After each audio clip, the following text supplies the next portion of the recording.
ഫോറത്തിൻ്റെ മറ്റൊരു എപ്പിസോഡിലേക്ക് സ്വാഗതം. ഇന്നത്തെ നമ്മുടെ അതിഥിയായിട്ട് എത്തിയിരിക്കുന്നത് പ്രമുഖ ചാർട്ടേഡ് അക്കൗണ്ടൻറ്റും സാമ്പത്തിക വിദഗ്ധനുമായ മജു കെ ഇസ്മയിലാണ്. അദ്ദേഹത്തെ ഈ ചാറ്റ് ഷോയിലേക്ക് സ്വാഗതം ചെയ്യുന്നു. ആദ്യമായിട്ട് സാറിനെ കുറിച്ച് സാറ് തന്നെ പ്രേക്ഷകരോട് കുറച്ച് വാക്കുകൾ പങ്കുവയ്ക്കുകയാണെങ്കിൽ നന്നായിരിക്കും. ഞാൻ മജു കെ ഇസ്മയിൽ, എറണാകുളത്ത് രജിത് ആൻഡ് മജു എന്നുള്ള ചാർട്ടേഡ് ഫേം നടത്തുന്നു. ഒരു 28 വർഷമായിട്ടാണ് ഞാനും രജിത് കുമാർ ഞങ്ങൾ പാർട്ട്നേഴ്സാണ് നടത്തുന്നു. എറണാകുളത്ത് കലൂരാണ് കലൂർ. ഞങ്ങൾ മെയിനായിട്ട് ഫോക്കസ് ചെയ്യുന്നത് ഓഡിറ്റും കൺസൾട്ടൻസി മാറ്റേഴ്സുമാണ്. ഞങ്ങൾ ഓഡിറ്റ് ഫോക്കസ് ചെയ്യുന്നത്. പിന്നെ ഇൻകം ടാക്സ് മാറ്റേഴ്സ്, അപ്പീൽസ്, അങ്ങനെ ഒരു സാധാരണ ഒരു മനുഷ്യന് ആവശ്യമായ എല്ലാവിധ കാര്യങ്ങളിലും അത്യാവശ്യം പറ്റുന്ന ഉപദേശങ്ങൾ കൊടുക്കാവുന്ന വിധത്തിലാണ് ഞാൻ എൻ്റെ ഓഫീസിനെ സജ്ജമാക്കിയിരിക്കുന്നത്. എന്താവശ്യമുണ്ടെങ്കിലും നിങ്ങൾക്ക് അപ്രോച്ച് ചെയ്യാവുന്ന വിധത്തിലാണ്. സാർ, ഇത്തവണത്തെ ഈ ടോക്കിൽ ഞങ്ങൾ ഉദ്ദേശിക്കുന്നത് പലർക്കും ഈ ബിസിനസ്സിലേക്ക് വരണമെന്ന് താല്പര്യമുണ്ട്. സംരംഭം എങ്ങനെ തുടങ്ങാം, അപ്പോൾ അത് തുടങ്ങി വരുമ്പോൾ ഉള്ള ആ പ്രയാസങ്ങളും ആ സമയത്ത് ഫേസ് ചെയ്യേണ്ട പ്രശ്നങ്ങളും അങ്ങനെ ഒത്തിരി ഉണ്ട്. അപ്പോൾ പുതിയ തലമുറയെ അങ്ങനെ സംരംഭത്തിലേക്ക് വരുത്തുവാൻ വേണ്ടിയിട്ടുള്ള ഒരു എണിപ്പടിയാണ് നമ്മുടെ ഈ പ്രോഗ്രാം. തീർച്ചയായിട്ടും ഇന്ത്യ ഒരു ഡെവലപ്പിംഗ് കൺട്രിയാണ്, തേർഡ് വേൾഡ് എക്കണോമിയാണ്. പക്ഷേ തേർഡ് വേൾഡിൽ തന്നെ നല്ലൊരു എക്കണോമിയാണ്. ആ എക്കണോമിക്ക് ഒരു വലിയൊരു സ്ട്രെങ്ത് ഉണ്ട്. പക്ഷേ ജഗത്തിന് അറിയാതിരിക്കാം, ഇന്ത്യയിലെ ജനസംഖ്യയുടെ നല്ലൊരു ശതമാനവും കിടക്കുന്നത് ഒരു ബിറ്റ്വീൻ 18 to 50 ഏജിലുള്ള കാറ്റഗറിയിലാണ്. ഒരുപക്ഷേ ചൈനയ്ക്ക് കൂടാതെ ലോകത്തൊരു രാജ്യത്തിനും 18നും 50നും ഇടയിൽ പ്രായമുള്ള ഇത്രയും വലിയ ഒരു 10-40 കോടി ജനങ്ങളെ ഒരു രാജ്യത്തിനും കിട്ടില്ല. നമുക്കറിയാം, ഇന്ത്യയേക്കാൾ 8 വലുപ്പമുള്ള കാനഡയുടെ പോപ്പുലേഷൻ വെറും 3.8 crores. കേരളത്തിൻ്റെ പോപ്പുലേഷൻ്റെ അടുത്താണ് നമ്മൾ. ഇന്ത്യയുടെ പോപ്പുലേഷൻ ഏതാണ്ട് 130 കോടി ജനങ്ങളുണ്ട്.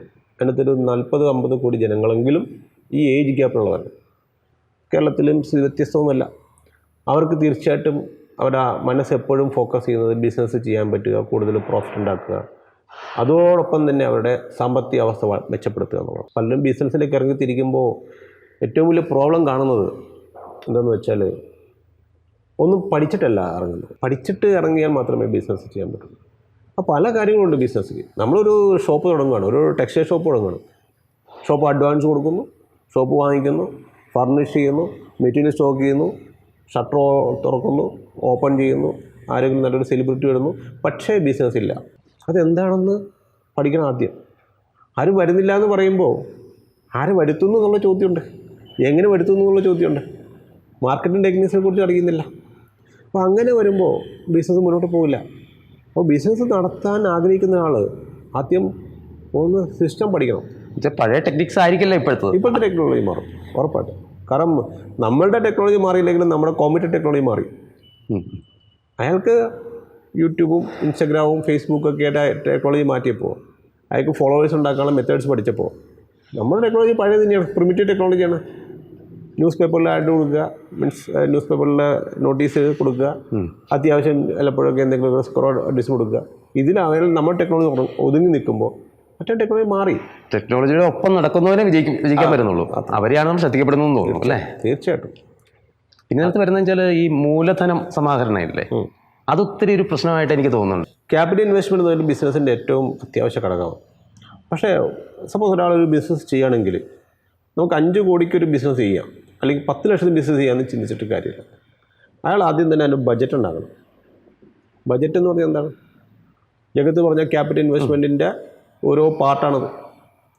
ഒരു ഷോപ്പ്, നമ്മൾ നേരത്തെ പറഞ്ഞ ടെക്സ്റ്റൈൽ ഷോപ്പാണെങ്കിൽ അതിന് ക്യാപിറ്റൽ ഇൻവെസ്റ്റ്മെൻറ്റ്സ് നമുക്ക് എത്ര 50 ലക്ഷം എന്ന് അയാൾ നേരത്തെ പ്ലാൻ ചെയ്യല്ല വേണ്ടത്. ആദ്യം തന്നെ അയാൾ എത്ര കോസ്റ്റ് വരും എന്ന് ആദ്യം പ്ലാൻ ചെയ്യണം. എത്ര ഓരോന്നിനും.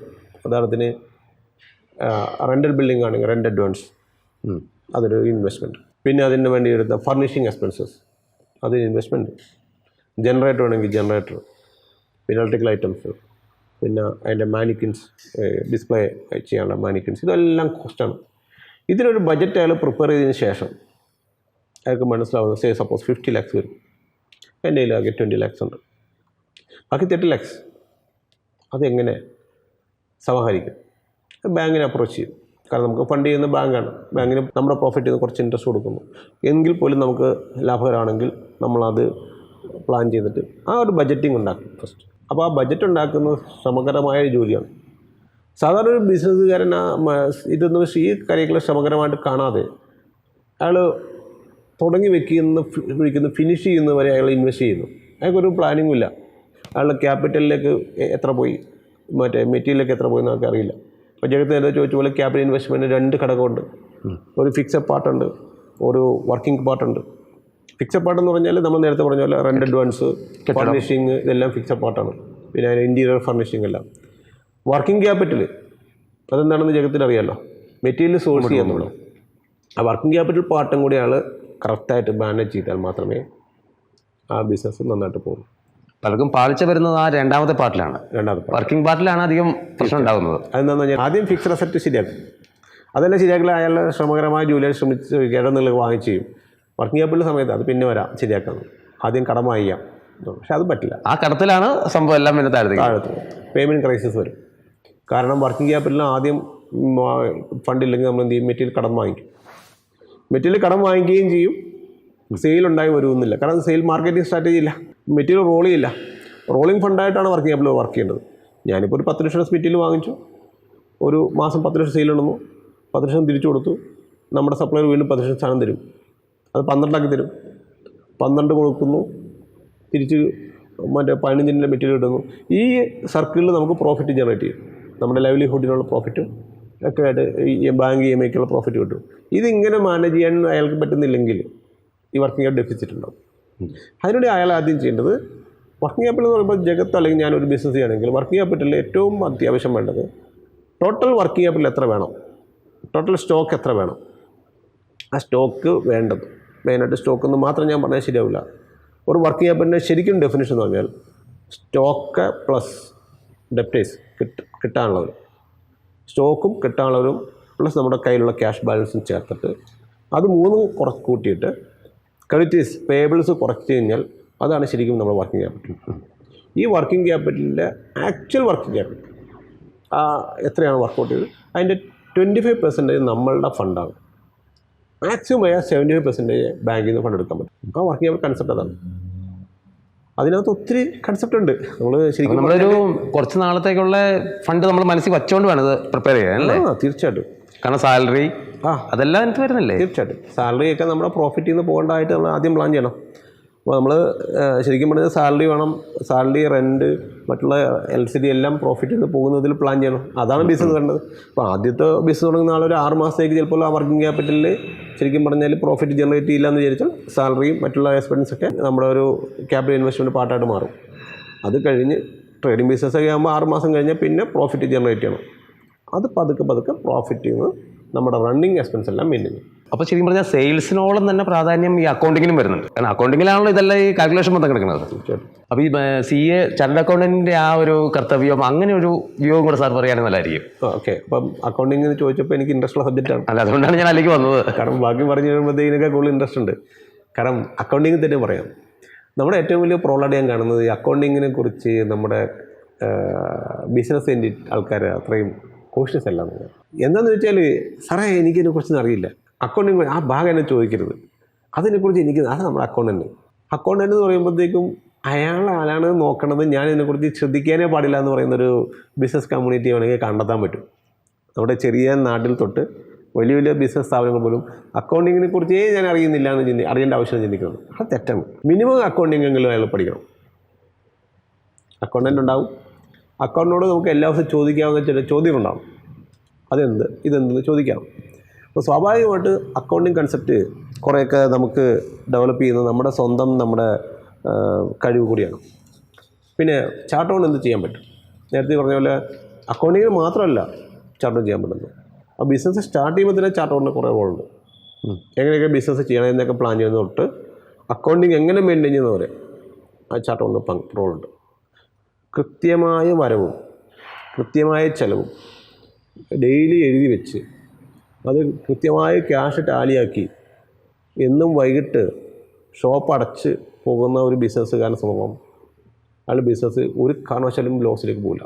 അയാൾക്ക് 1-2 ദിവസം ചേഞ്ച് വരുമ്പോഴത്തേന് അയാൾക്ക് മനസ്സിലാവും എവിടെയോ എന്തോ പ്രോബ്ലം ഉണ്ട്. അക്കൗണ്ടിങ് നമ്മളെ ഹെൽപ്പ് ചെയ്യുന്ന അവിടെ വെച്ചാൽ സ്റ്റോക്ക് എത്രയുണ്ട്.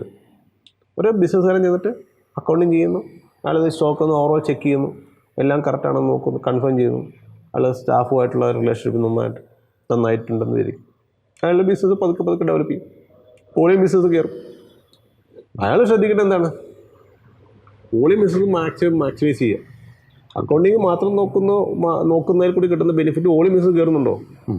First day 20,000, second day 22, third day 40, പിന്നെ ഫിഫ്ത്ത് ഡേ 80. അങ്ങനെ ഡെവലപ്പ് ചെയ്യുമ്പോഴത്തേനും അതിലൊക്കെ എന്തുണ്ട്? പ്രോഫിറ്റ് എലമെൻ്റ് ഉണ്ട്. ആ പ്രോഫിറ്റ് എലമെൻ്റ് അയാൾ കാണുന്നത് അക്കൗണ്ടിൽ കൂടി അയാൾക്ക് റിഫ്രഷ് ഉണ്ടാവും. കാരണം ക്രെഡിറ്റേഴ്സ് കുറയുന്നു, ഡെപ്റ്റേഴ്സ് കാര്യമായിട്ടില്ല. ടെക്സ്റ്റൈൽ ഷോപ്പുകൾ നേരത്തെ പറഞ്ഞുകൊണ്ട് ഡെപ്റ്റേഴ്സ് 0 ആയിരിക്കും. ഓൾമോസ്റ്റ് എല്ലാ ഡെപ്റ്റേഴ്സ് 0 ആയിരിക്കും. ക്രെഡിറ്റേഴ്സ് മാക്സിമം കുറവായിരുന്നു. സ്വാഭാവികമായിട്ട് പ്രോഫിറ്റ് ജനറേറ്റ് ചെയ്യുന്നു. ചില ആളുകൾ കൃത്യമായിട്ട് നോക്കുന്നവരുണ്ട്. എപ്പോഴും നമ്മുടെ സ്റ്റോക്കിനെ നമ്മൾ കീപ്പ് ചെയ്യുന്ന ഒരു ബിസിനസ് സംവിധാനം ഉണ്ടെങ്കിൽ കൃത്യമായിട്ട് ആ പ്രോഫിറ്റ് വരും. അക്കൗണ്ടിൽ തന്നെ 2-3 അക്കൗണ്ടുണ്ട് എന്നോട് ചോദിച്ചുകൊണ്ട്. ഫിനാൻഷ്യൽ അക്കൗണ്ടിംഗ് ഉണ്ട്, കോസ്റ്റ് അക്കൗണ്ടിംഗ് ഉണ്ട്, മാനേജ്മെൻറ്റ് അക്കൗണ്ടിംഗ് ഉണ്ട്, ഒത്തിരി അക്കൗണ്ടിംഗ് ഉണ്ട്. നമുക്കിപ്പോൾ കേരളത്തിൽ ആവശ്യമുള്ളത് ഫിനാൻഷ്യൽ അക്കൗണ്ടിംഗ് ആണ്. ഡെയിലിയുള്ള വരവും ചിലവും സൂക്ഷിച്ച് വെക്കുക എന്നുള്ളത്. കോസ്റ്റ് ആൻഡ് മാനേജ്മെൻറ്റ് അക്കൗണ്ടിംഗ് എന്ന് പറഞ്ഞാൽ നമ്മുടെ കോസ്റ്റിലാണോ പ്രോഫിറ്റിലാണോ ലോസിലാണോ വിൽക്കണമെന്നൊക്കെ വർക്കൗട്ട് ചെയ്യാനുള്ള കോസ്റ്റ് ആൻഡ് മാനേജ്മെൻറ്റ് അക്കൗണ്ടിംഗ് ഉണ്ട്. അത് കുറേ റേഷ്യോസും പ്ലാനിങ്ങും ഒക്കെ ഉണ്ട്. നമുക്ക് തീർച്ചയായിട്ടും സാധാരണക്കാരൻ ഉപയോഗിക്കേണ്ട കാര്യമില്ല. പക്ഷേ അതിനെ അറിഞ്ഞിരിക്കുക, ഒരു മനസ്സിലൊരു ചെറിയൊരു സ്പാർക്ക് ഉള്ളത് നല്ലതാണ്. നമുക്ക് ഒരു ദിവസം കൃത്യമായിട്ട് വിശദീകരിക്കാൻ പറ്റും. പല ആളുകളും ചാർട്ടേഡ് അക്കൗണ്ട് കാണുന്നില്ല. അതായത് ഒരു ഗ്രേഡ് കഴിഞ്ഞിട്ടുള്ളവരെ കാണുന്നുള്ളൂ എനിക്ക് തോന്നുന്നു. കാരണം വെച്ചാൽ അത് പലർക്കും സംശയമുണ്ട്. ഇങ്ങനെ എന്താണ് സി എന്നെല്ലാം കേട്ടിട്ടുണ്ട്. അതൊരു വലിയ സ്വപ്നമായിട്ടാണ് എല്ലാ കുട്ടികളുടെയും കിടക്കുന്നത്. അപ്പോൾ എന്താണെന്നുള്ളതും കൂടെ സാർ ഇതിനിടയ്ക്ക് ഒന്ന് പറഞ്ഞു പോകണം കേട്ടോ. തീർച്ചയായിട്ടും. ജഗത്തിന് അസുഖം വരുമ്പോൾ ജഗത്ത് എന്ത് ചെയ്യും? ഡോക്ടറെ അടുത്ത് പോകും. താഴെ നേഴ്സുമാരുണ്ടല്ലോ, പിന്നെ ഫാർമസിസ്റ്റ് ഉണ്ട്, അവിടെ പോകുന്നുണ്ടോ? ഇല്ല, പോകുന്നില്ല. ഡോക്ടർ പഠിക്കുന്നത് വലിയൊരു പോസ്റ്റാണ്. എന്തുകൊണ്ടാണ് അവിടെ പോകുന്നത്? നമ്മുടെ അസുഖമാണ്, നമ്മളെ അഫക്റ്റ് ചെയ്യുന്ന അസുഖമാണ് നമ്മുടെ മുമ്പിൽ ക്വസ്റ്റ്യൻ. അതിന് ഡോക്ടർ ഏറ്റവും നല്ല ഡോക്ടർ ആരെന്ന് ചോദിക്കും. കാർഡിയോളജിസ്റ്റ് ഏറ്റവും നല്ല കാർഡിയോളജിസ്റ്റ് അന്വേഷിക്കും. കാശ് പ്രശ്നമല്ല. സത്യം. എന്തിനാണ് ഈ ചാർട്ടർ കൊണ്ട് എടുത്തും പോയാൽ എന്താ പ്രശ്നം? നമ്മുടെ പ്രോബ്ലം നല്ല കൺസൾട്ടന്മാർ ഒത്തിരി ഉണ്ട്. കാരണം ഞങ്ങളെയൊക്കെ ഞങ്ങളും സപ്പോർട്ട് ചെയ്യുന്ന കൺസൾട്ടന്മാരുണ്ട്. പക്ഷേ പ്രൊഫഷണലായിട്ട് ഈ വിഷയങ്ങളൊക്കെ പഠിച്ചിട്ട് വരുന്നവരാകണമെന്നില്ല. അവർ എക്സ്പീരിയൻസ് കൊണ്ട് വന്നിട്ടുണ്ടാവും. പക്ഷേ അവരുടെ അക്കാഡമിക് നോളജിൽ ഇപ്പോൾ അത് BCom അല്ലെങ്കിൽ MCom ഒക്കെ ആയിരിക്കാം. നമ്മൾ ആദ്യം ഒരു പാർട്ണർഷിപ്പ് ഉണ്ടാക്കണം, അല്ലെങ്കിൽ ഒരു രജിസ്ട്രേഷൻ എടുക്കണം. ഇതൊക്കെ വേണമെന്ന് വിചാരിച്ചാൽ ഇതൊക്കെ ചെയ്ത് കൊടുക്കാൻ നമ്മുടെ കൺസൾട്ടന്മാരുണ്ട്. പക്ഷെ അവരുടെ തമ്പറുള്ളിൽ നിൽക്കുന്ന ചില കാര്യങ്ങളെ അവർക്ക് പറയാൻ പറ്റുള്ളൂ. അപ്പോൾ എനിക്കൊരു ക്ലയൻറ്റിനെ കണ്ടാൽ ആ ക്ലയൻറ്റ് ബിസിനസ് ചെയ്യാനുള്ള കേപ്പബിലിറ്റി ഉള്ള ആളാണെന്ന് അസസ് ചെയ്യാൻ പറ്റുന്ന വിധത്തിലുള്ളൊരു പ്രൊഫഷണൽ എക്സ്പീരിയൻസ് എനിക്കുണ്ടെന്ന് ഇരിക്കുക. അക്കാഡമിക്കലി ഞാൻ പഠിച്ചിട്ടുണ്ടാവും, പ്രൊഫഷണൽ എക്സ്പീരിയൻസ് ഉണ്ടാവും. അപ്പോൾ നല്ല ചാർട്ടർ അക്കൗണ്ടൻസിന് സത്യത്തിൽ അയാളെ പഠിക്കാനും അയാൾക്ക് നല്ല അഡ്വൈസ് കൊടുക്കാനും പറ്റണം. ഈ പറയുന്ന ഇഷ്യൂസൊക്കെ അയാൾക്ക് ഫേസ് ചെയ്യുന്നതൊക്കെ 1 by 1 ആയിട്ട് ഫേസ് ചെയ്യും. സിമ്പിൾ കേസ് ഞാൻ ഇത് പറയാം. ജഗത്തൊരു വെഹിക്കിൾ ഉണ്ടെന്ന് വിചാരിക്കാം. ആ വെഹിക്കിൾ സർവീസ് ചെയ്യാൻ വേണ്ടി റുട്ടീൻ സർവീസ് ചെയ്യുന്നുണ്ട്. റുട്ടീൻ സർവീസ് ചെയ്യുമ്പോൾ ആ വെഹിക്കിൾ നല്ലൊരു അതിൻ്റെ ജെന്യൂൻ സർവീസ് സെൻ്റർ കൊടുക്കുകയാണെങ്കിൽ അവർക്ക് ജഗത്ത് പറയും നെക്സ്റ്റ് ടൈം വരുമ്പോൾ വീൽ അലൈൻമെൻറ്റ് മാറ്റണം, അല്ലെങ്കിൽ ഓയിൽ ഫിൽറ്റർ മാറ്റണം, അടുത്ത പ്രാവശ്യം മാറ്റിയത് ഇപ്പോൾ മാറ്റണ്ടെന്ന് പറയും. കാരണം എന്താ, അത് മാറ്റാൻ ആയിട്ടുണ്ട്, അല്ലെങ്കിൽ അടുത്ത പ്രാവശ്യം റൺ ചെയ്യുമ്പോൾ 5000 കിലോമീറ്റർ സർവീസ് ചെയ്യുമ്പോൾ ആയിട്ടുണ്ടെന്ന് അയാൾക്ക് പഠിക്കാൻ അയാളുടെ എക്സ്പീരിയൻസ് ഇമ്പോർട്ടൻ്റ് ആണ്. അതേപോലെ തന്നെയാണ് ഒരു ചാർട്ടർ കൊണ്ടും അദ്ദേഹത്തിന് ഇന്ന ഇഷ്യൂസ് ഫേസ് ചെയ്യാം, അല്ലെങ്കിൽ നെക്സ്റ്റ് ടൈം ഇങ്ങനെ ഫേസ് ചെയ്യാം. അത് ഓരോന്നോരോന്നായിട്ട് ഞങ്ങൾക്ക് പറഞ്ഞു കൊടുക്കാൻ പറ്റും. ചാർട്ടർ അക്കൗണ്ടൻസിൻ്റെ റോളെന്ന് പറഞ്ഞാൽ ശരിക്കും ബേസിക്കലി നമ്മൾ പറയുകയാണെങ്കിൽ ഇങ്ങനെയുള്ള കാര്യങ്ങളിൽ നേരത്തെ തന്നെ ഫോഴ്സ് ചെയ്യാനുള്ള ഒരു കപ്പാസിറ്റിയും കൂടി ഉണ്ടെന്ന് പറഞ്ഞാൽ അതൊരു തെറ്റായ കാര്യമല്ല. അപ്പോൾ എനിക്ക് തോന്നുന്നത് ഒരു ചെറിയ എക്സ്പെൻസ് കൂടിയേക്കാം, പക്ഷേ ഞങ്ങളുടെ അടുത്ത് വന്നാൽ ഞങ്ങളുടെ ഒരു സപ്പോർട്ട് ഉണ്ടെങ്കിൽ ഇങ്ങനെയുള്ള കാര്യങ്ങളിൽ അബദ്ധങ്ങളിൽ ചെന്ന് പെടാതിരിക്കാൻ പറ്റും.